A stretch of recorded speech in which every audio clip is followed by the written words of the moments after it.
Olá, galerinha, tudo bem com vocês? Hoje a gente vai fazer o mesmo esquema que a gente fez na aula passada. A gente vai fechar a matéria do conteúdo de história, que é segundo, os PCNs. A gente vai falar sobre a Nova República, tá? Na aula passada a gente trabalhou sobre ditadura militar. Gostaria muito de lembrar para vocês que a gente aqui está fazendo um vídeo super resumido. No entanto, eu postei para vocês um texto, um arquivo muito completo falando sobre a ditadura militar e sobre a Nova República, tá? Considerando ali a Nova República até a era do governo Lula, tá? Não que a Nova República acabe com o governo Lula, mas quando eu preparei o material, a gente estava naquele período ainda, né? Na verdade, a gente já tinha acabado o governo Dilma, né? Mas do ponto de vista da história, né, do ponto de vista desse tempo que a gente precisa, né, ou, enfim, alguns historiadores dizem que se precisa mais, outros historiadores dizem que se precisam menos, mas o fato é que, do ponto de vista da história, acabar no governo Lula não é nenhum problema, tá? Então, na aula passada, a gente chegou até o governo Figueiredo, e eu terminei o vídeo dizendo que o governo Figueiredo teria se comprometido com a abertura, teria se comprometido em ser o último governo militar, mas não teria se comprometido em nada, isso é importante a gente colocar, como as eleições diretas. Então, pessoal, as eleições de 1985 são eleições, eu estou tentando tampar essa luz aqui com a minha cabeça, espero que esteja funcionando. As eleições de 1985, elas não vão ser eleições diretas, né? A gente teve um movimento muito forte pelas diretas já, o povo querendo votar, os partidos políticos, artistas, muita gente engajada, mas as eleições diretas não passaram. E acabou sendo eleito, né, de forma indireta, o Tancredo Neves, que é o avô, né, do Aécio Neves, que a gente já está mais familiarizado, né? O Tancredo Neves, ele era um sujeito extremamente democrático e ele era alguém que, de fato, né, entendia a democracia como valor e dentro do MDB tinha lutado por isso. Só que, para conseguir ser eleito naquele contexto da abertura lenta, gradual e segura, ele acabou tendo que fazer uma série de acordos políticos. E o vice dele acabou sendo Sarney. Sarney esse, que até hoje está na política brasileira, né? Ele foi do Arena e acabou fazendo uma espécie de pacto, vamos dizer assim, para ser o vice do Tancredo Neves. Tancredo Neves foi eleito, tá, presidente de maneira indireta, só que ele já estava muito velho e doente e ele acabou morrendo antes de assumir.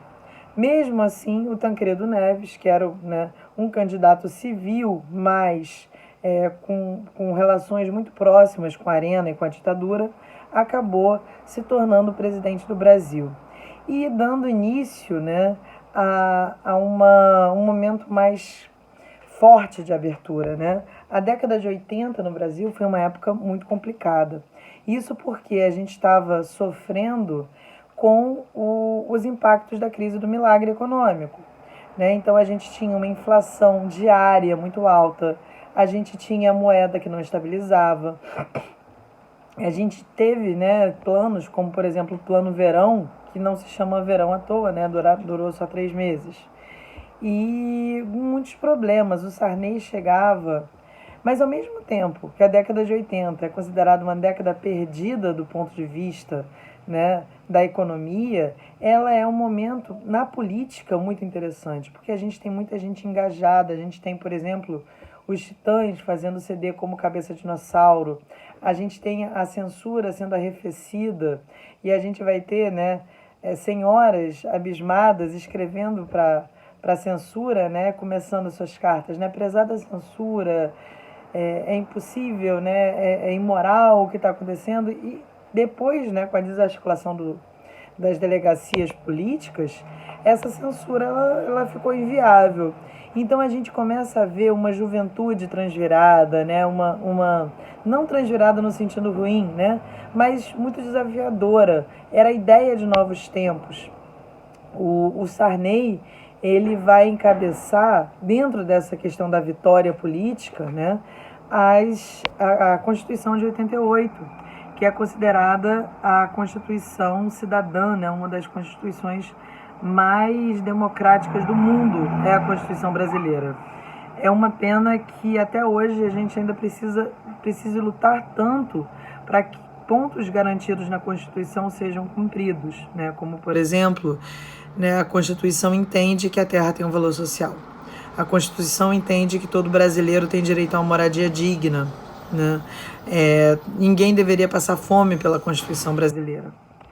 Mas o direito à terra, né? Se a gente pegar, por exemplo, a demarcação, deveria ser feita em 5 anos, e até hoje aí a gente está tendo, né, muito atual, né, o assassinato do Bruno e do Dom, né, que na verdade são pessoas que junto com indígenas estavam lutando pela demarcação, ou seja, isso de fato não aconteceu. A gente vai ter o assassinato de Chico Mendes, e dentro de uma ideia muito forte, tá, de tipo, o Chico Mendes morreu, ele não é o primeiro militante ambiental a morrer no Brasil, mas ele será o último, porque acreditava-se que a morte do Chico Mendes não ficaria esquecida. E aí acaba que ficou, né? Depois de muito tempo, depois de muita mobilização, a gente acabou não colocando, não fazendo realmente justiça nem ao Chico Mendes, o que fez, nem ao Bruno e o Dom, né? Esperamos que isso seja feito, mas ainda é uma questão a gente pensar. Então, enquanto do ponto de vista político, a década de 80, de 90 estava bombando, né, vamos dizer assim, do ponto de vista da economia, a gente estava muito mal. Sarney tentava vários planos econômicos, tentou congelar preço, depois tentou congelar salário, nada funcionava, até que ele convocou o povo para ir nas ruas e fiscalizar a marcação de preços, né, sem deixar que os mercados, e a gente está falando de comida, tá, gente, remarcassem o preço. E aí a gente tem a figura dos fiscais do Sarney, né, que eram a galera que ficava controlando o preço dos produtos e dizendo que não podia aumentar porque era tabelado, chamando a polícia, batendo panela, né, e acabou que, como o preço da mercadoria não estava sendo interessante para os comerciantes, eles acabaram fazendo o ágio, né? O que é isso? Eles não botavam produto na prateleira. Simplesmente, você chegava no mercado para comprar alguma coisa, não tinha nada. Foi o período da carestia. E aí acabava que era até possível comprar, se você comprasse de maneira ilegal. Na época a gente chamava de mercado negro, né? E aí isso acabava que gerava uma inflação enorme, ficou descontrolado, e aquela economia que ensaiava uma vitória acabou se saindo muito mal. Depois do governo Sarney, a gente tem aí as primeiras eleições diretas para o Brasil, né, para presidente do Brasil, depois de 21 anos de ditadura militar. Essa eleição ela teve 23 candidatos, entre eles o Silvio Santos tentou concorrer. Ficava claro nos debates a nossa inexperiência em fazer política, e a gente acabou tendo um segundo turno com Lula e Collor. O Collor era entendido como caçador de marajás, aquele cara que queria acabar com o serviço público, privatizar as empresas e transformar os carros brasileiros as carroças, né, em carros de verdade. O Lula era o representante do ABC Paulista, líder sindical, chamado de sapo barbudo pelo Brizola, e é muito marcante, inclusive a Globo já pediu desculpas, né, por isso, o último debate que aconteceu, onde houve a gente não tinha internet, não tinha todas as coisas que a gente tem hoje, e a Globo acabou fazendo uma manipulação do último debate, que acabou dando a vitória, né, para o Collor. A Globo já pediu desculpa por esse feito, inclusive se vocês pegarem o material que eu mandei para vocês podem ver o link da reportagem, tá? Então, o Collor foi eleito, Ele começou com a ideia, né, de industrializar o Brasil, de seguir a cartilha de Washington, só que ele acabou falhando miseravelmente. Tá? Ele, para conseguir conter a inflação, acabou retendo as poupanças do pessoal durante mais de 18 meses. Né? E o anúncio disso acabou fazendo com que muitos sonhos fossem destruídos. Né? Então, aquela galera que tinha um tratamento de diabetes para fazer e estava economizando dinheiro não podia sacar o seu dinheiro. Aquela galera que estava pensando em casar, em fazer uma viagem, comprar um apartamento, né? Enfim, qualquer coisa que fosse, eles não poderiam sacar esse dinheiro. Foi o momento que a gente teve o maior número de suicídios no Brasil, né? E a gente passou a ter uma descrença enorme na poupança. Obviamente, isso não iria ficar barato para o Collor, né? O Collor, ele acaba convocando a população para sair de verde e amarelo nas ruas e a gente vai ter as chamadas, os caras pintadas. Por quê? A população vai acabar saindo de preto, né, de luto, e com os rostos pintados de amarelo. Aí a gente vai ter a liderança, por exemplo, do Lindbergh Farias, né, do Serra e outros políticos que ainda estão aí na nossa vida política, tá? Claro, o impeachment não surgiu só por conta do confisco das poupanças, né? A gente teve uma série de escândalos de corrupção, entre eles o escândalo dos anões do orçamento, que não era nada muito diferente do que essa ideia que a gente tem na máquina política brasileira de comprar o centrão, tá? A gente tinha distribuição de verbas entre alguns deputados nanicos, vamos dizer assim, em troca de votos para o presidente. Um capítulo absolutamente corriqueiro na nossa máquina, né? O fato é que o Collor acaba sofrendo o impeachment, ele é condenado a passar 8 anos fora do Brasil, perde os direitos políticos, e o vice dele assume. O vice dele era o Itamar Franco.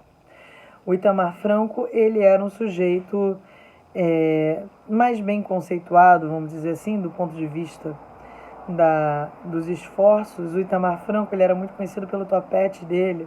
Algumas vezes o topete dele ficava todo esgranhado, né? Era chamado Homem do Topete, porque ele tentava negociar com as camadas políticas e era dificílimo, né? Ele era um candidato do PSDB. O Itamar Franco, ele enfrenta graves greves, ele vai passar por duras provações, vamos dizer assim, na política externa e na política monetária, e ele vai ser o responsável pela criação do real, tá? Que vai ser criado, né, a partir da mediação entre a nossa moeda com o dólar diretamente, e vai acabar aumentando, né, muito a nossa estabilidade da moeda. Interessante a gente pensar que aumenta a estabilidade, mas ainda assim segue a cartilha de Washington, ou seja, privatização, baixos salários, arroxo econômico, tá? Então a gente vai ter uma população que ganha muito pouco, mas que tudo no mercado, por exemplo, é muito barato. E isso parece uma vantagem enorme, porque a gente passa a conseguir fazer um planejamento, coisa que era impossível de existir desde a crise do petróleo. Então, o Itamar Franco faz um governo muito interessante, né, do ponto de vista da estabilização da moeda, acaba conseguindo eleger o seu sucessor, que era o Fernando Henrique Cardoso, um sujeito que foi perseguido pela ditadura militar, mas não tinha nenhuma relação, né, com Getúlio Vargas. Inclusive, foi ele um dos nomes, né, um dos responsáveis por pensar o populismo como manipulação. Então, em 1994, ele toma posse dizendo que ele teria vindo para acabar com a era Vargas. Essa disposição do Fernando Henrique acaba sendo muito bem recebida no primeiro momento, tá? A gente faz privatizações, como por exemplo da Vale, como da Eletrobras. A gente tem uma série de privatizações. A Petrobras a todo instante é pleiteada, mas ela acaba sendo defendida. As leis trabalhistas se mantêm no governo Fernando Henrique, apesar de algumas modificações. Os concursos públicos ficam completamente engessados, mas a questão da economia e da estabilidade econômica, através do Plano Real, faz com que ele seja reeleito. E o segundo governo dele é um grande problema. É um grande problema porque, vejam bem, galera, depois que a gente tendo empresas públicas para vender, a gente consegue manter o dólar equilibrado. Mas a partir do momento que a gente não tem mais esses artifícios, a gente não consegue mais manter uma política cambial como o Fernando Henrique fazia. Então a gente começa a ter uma crise enorme de desemprego. É a fase que a gente vai ter as músicas como a dança do desempregado, tá? Que a gente vai ter manchetes, né, muito corriqueiras sobre a fome, sobre a desnutrição, né? A gente vai ter uma criminalidade muito alta, a gente vai ter um processo de desindustrialização no Brasil, que vai gerar menos empregos ainda e vai acabar com postos de trabalho. Então, pessoal, no final do segundo governo do Fernando Henrique Cardoso, o emprego era um problema enorme. A população estava passando fome. Tá? E, como alternativa a isso, a gente tem a eleição do Lula. Né? O Lula vem com uma pauta, né, com a ideia do fome zero. Tá? E ele se aproveita muito de algumas pegadas do Fernando Henrique, como, por exemplo, né, a política para a saúde do Fernando Henrique, sobretudo no tratamento de HIV, a questão dos genéricos, né, algumas questões como, por exemplo, o Bolsa Família, auxílios, né, surgiram no governo do Fernando Henrique, mas tomaram uma dimensão muito maior no governo Lula. Tá? E o governo Lula, ele tem um paradigma da mudança da política externa. Enquanto o Fernando Henrique ele trabalhava no diálogo do Brasil com as grandes potências, o Lula olhou e falou assim, não, a gente vai trabalhar no sul global. Né? Então a gente estreitou as relações com a Índia, com a China, com a Rússia, com a África, com a América Latina. Tá? E o Brasil acabou se tornando uma grande potência, não só econômica, como também diplomática. Tá? No contexto da crise de 2008, de 2003, melhor, né? Não, 2008, me desculpa. O Lula se aproveitou da enorme população que a gente tinha, baixou os impostos sobre produtos industrializados e falou, bem, galera, não se preocupem, consumam. Né? E o que ele faz? Né? Ou seja, ele baixa impostos sobre produtos industrializados, conjuga, né, uma política de pleno emprego com uma política assistencialista, ou seja, a gente vai ter a galera mais pobre comprando a sua primeira geladeira, a galera mais rica comprando carro zero. Ou seja, no governo Lula, a gente teve concretizado um sonho do Collor, né, que foi modernizar a frota de carros brasileira. E aí, pessoal, alimentando a indústria, o Lula acabou alimentando também os empregos e gerando salário e fazendo com que a gente tivesse uma situação muito confortável do ponto de vista de emprego e renda. Tá? Além disso, a gente teve uma expansão universitária, uma expansão do ensino muito grande. O governo Lula ele acaba sob escândalos de corrupção, mas surpreende, por exemplo, né, o mensalão. Né? O Fernando Henrique também teve escândalos de mensalão, né? O mensalão tucano que acabou prescrevendo, né? O Lula acaba, né, baixo esses escândalos de corrupção, mas com 80% de aproveitamento, 80% de aprovação. Afinal de contas, né, as pessoas conseguiam ver, né, na sua mesa, na geladeira, no seu dia a dia, as transformações que estavam acontecendo nos últimos tempos. Pessoal, eu vou ficar por aqui com vocês, porque é o tamanho da nossa apostila.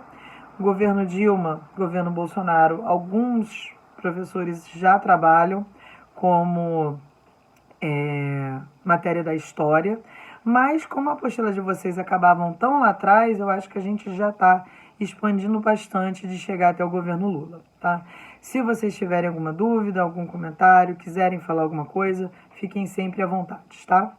Beijo grande, até mais.